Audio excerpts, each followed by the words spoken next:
BJP నేత దుబ్బాక మాజీ MLA Raghunandan Rao సంచలన వ్యాఖ్యలు చేసిండ్రు. ఒకటి, తెలంగాణ నుంచి లోక్సభ ఎలక్షన్స్లో డబ్బులు ఖర్చు పెట్టేందుకు కాంగ్రెస్ రియల్ ఎస్టేట్ కంపెనీల దగ్గర నుంచి డబ్బులు వసూలు చేసింది అనేది ఫస్ట్ ఆరోపణ. సెకండ్ ఆరోపణ, ఈ మధ్య పార్టీ మారిన నేతలు ఇద్దరు బీఆర్ఎస్ నుంచి కాంగ్రెస్లో ఏరిన Chevella MP Ranjith Reddy, same time Jithender Reddy బీజేపీలో ఆయన టికెట్ రాలేదని అసంతృప్తితో కాంగ్రెస్లో ఏరిండ్రు. ఈ ఇద్దరి నేతల చేరిక వెనుక ఒక పెద్ద ట్రాన్సాక్షన్ జరిగింది.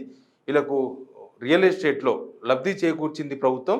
ఇది ఒక పెద్ద ట్రాన్సాక్షన్ జరిగింది. దీని మీద నేను ఈడీ సిబిఐ కూడా కంప్లైంట్ చేయబోతున్నానని రఘునందన్ నిన్న మాట్లాడిండ్రు. మనం ఆయనతో మాట్లాడే ప్రయత్నం చేద్దాం. నిజంగా ఇవన్నీ పొలిటికల్గా ఎలక్షన్ వచ్చింది కాబట్టి చేస్తున్న కామెంట్సా, నిజంగా అంత సీరియస్గా ఇక్కడ నుంచి డబ్బులు వసూలు చేసింది కాంగ్రెస్ పార్టీ, లేకపోతే ఈ పార్టీ మారిన నేతలకు ఏదో లబ్ధి చేకూర్చే ప్రయత్నం ప్రభుత్వం చేసిందా? ఒకసారి ఆయనతో ఫోన్లో మాట్లాడదాం మనం. హలో రఘునందన్ గారు, నమస్తే. రఘన్న, మీరు నిన్న చాలా సీరియస్ కామెంట్స్ చేసిండ్రు. ఇక్కడ తెలంగాణ ఏటీఎంగా మారిందని ప్రధాని నరేంద్ర మోడీ గారు ఒక కామెంట్ చేసిండ్రు. తర్వాత మీరు ఇక్కడ రియల్ ఎస్టేట్ సంస్థలతో డబ్బులు వసూలు చేసిండ్రు, లోక్సభ ఎలక్షన్స్లో కాంగ్రెస్ డబ్బులు వంచబోతుందని ఒకటి, ప్లస్ ఈ మధ్య చేరిన రంజిత్ రెడ్డి ప్లస్ ఈ జితేందర్ రెడ్డి, ఈ రెండు చేరికల వెనుక ఏదో ట్రాన్సాక్షన్ జరిగింది అంటున్నారు. ఏంది మీకున్న అనుమానాలు? అనుమానం కాదు, కన్స్ట్రక్షన్ కంపెనీల పేరిట రంజిత్ రెడ్డి గారికి ఫిలిం నగర్ డౌన్ లోకి వస్తున్నప్పుడు ఉన్నటువంటి భూమిని ఇచ్చినప్పుడు పిసిసి అధ్యక్షుని హోదాలో రేవంత్ రెడ్డి గారు ఏం మాట్లాడినారు, ఆ రోజు కాంగ్రెస్ పార్టీలో ఉన్నటువంటి దాసో శ్రావణ్ గారు ఏం మాట్లాడినారు ఒకసారి మీకు పాత వీడియోలు చూస్తే అర్థమవుతుంది. కేంద్ర ప్రభుత్వానికి కంప్లైంట్ చేస్తామని, అధికారులకు కంప్లైంట్ చేస్తామని, భూమి ఎవరికి ఇవ్వలేదు, రంజిత్ రెడ్డికి ఎట్లా ఇచ్చినారని కంప్లైంట్ చేయడం, ఇట్లా రకరకాల ఇష్యూస్ చేసినారు. ఇప్పుడు ఆ భూమి దాంట్లో ఎన్ని ఫ్లోర్లకు అనుమతి ఇవ్వాలి చట్ట ప్రకారం, ఇప్పుడు ఎన్ని ఫ్లోర్లకు అనుమతి ఇస్తా ఉన్నారు, అసలు రంజిత్ రెడ్డి గారు జితేందర్ రెడ్డి గారు ఇద్దరి చేరిక వెనకాల కాంగ్రెస్ పార్టీ ఏం ఆశిస్తుంది, వారి బంధువులకు ఉన్నటువంటి కన్స్ట్రక్షన్ కంపెనీలకి వారికి ఉన్నటువంటి భూములకి ఏ రకమైనటువంటి బెనిఫిట్స్ ఇస్తున్నారు, వారి నుంచి ఇంటర్న్ గా కాంగ్రెస్ పార్టీ పొందుతున్నటువంటి ప్రతిఫలం ఎంత, మారుతున్నటువంటి డబ్బు చేతులు మారుతుంది ఎంత అనేటువంటి విషయంలో ఈడీకి ఐటీకి చాలా స్పష్టంగా రాతపూర్వకమైనటువంటి కంప్లైంట్ ఇస్తా అని చెప్పాను.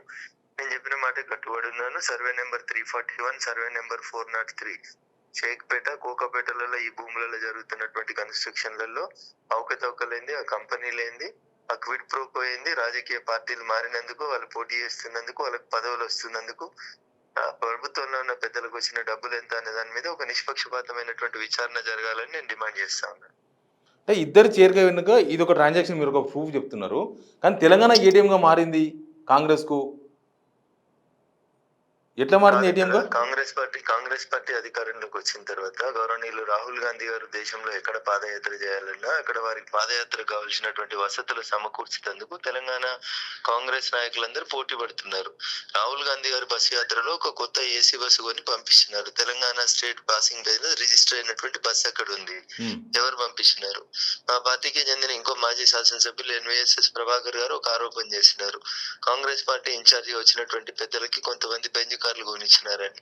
ఇట్లా కాంగ్రెస్ పార్టీ తెలంగాణలో అధికారంలోకి రాగానే ఉత్తర భారతదేశంలో ఉన్న కాంగ్రెస్ పెద్దలకి, ఢిల్లీలో ఉన్న కాంగ్రెస్ పెద్దలకి వారికి కావాల్సినటువంటి అవసరాలకు సంబంధించి ఇక్కడ నుంచి డబ్బు రూపంలో పోతుందని కళ్ళ నిండా అక్కడ ఒక బెంచ్ కార్లు, అక్కడ ఒక బస్సులు ఇట్లా కనబడతా ఉన్న తర్వాత కాంగ్రెస్ పార్టీ తెలంగాణని ఏటీఎం గా వాడుకుంది అని చెప్పడం లోపల ఇంకో సందేహం ఎందుకు, రెండో ఆలోచన ఎందుకు?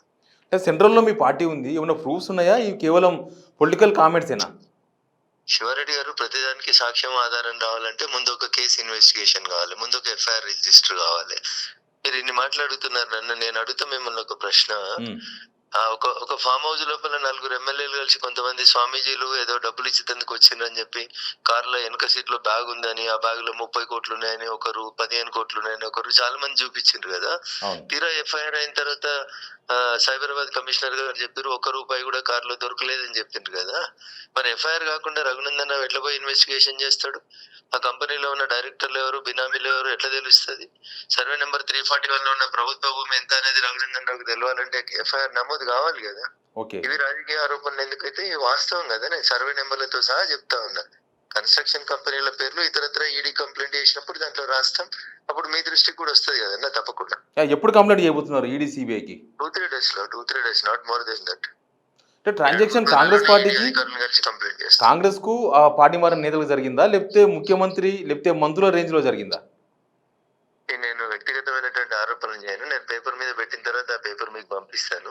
ఎవరు మరి ఏం చేసినారు, ఏ కంపెనీ నుంచి ఎటు ట్రాన్సాక్షన్ చేయబోతున్నారు, మెదక్ పార్లమెంట్ లో పోటీ చేసేటోళ్ళకి ఏమి ఇవ్వాలనుకుంటున్నారు, మల్కాజ్గిరిలో పోటీ చేసేటోళ్ళకి ఏమి ఇవ్వాలనుకుంటున్నారు, ఈ 100 కోట్ల రూపాయల ఆర్థిక లావాదేవీల వెనకాల ఉన్న ప్రయోజనాలు ఏంది, తెలంగాణ సమాజం ముందు కూడా ఉంచాలనుకుంటున్నాను నేను. ఇట్లాంటి అడ్డగోలుగా సంపాదించుకోవడం కోసం, రియల్ ఎస్టేట్ కోసం, కన్స్ట్రక్షన్ కంపెనీల కోసం ఎంపీలు అయ్యేటోళ్ళు అవసరార్థం ఇవాళ ఏ పార్టీ అధికారంలో ఉంటే ఆ పార్టీలకు ఆ పార్టీతో పనులు చేయించుకోవాలనుకోవటం, ప్రజాక్షేత్రంలో వీళ్ళు ఉండు అవసరం అనేది ప్రజల ముందు ఒక చర్చ జరగాలి కదా. అవును.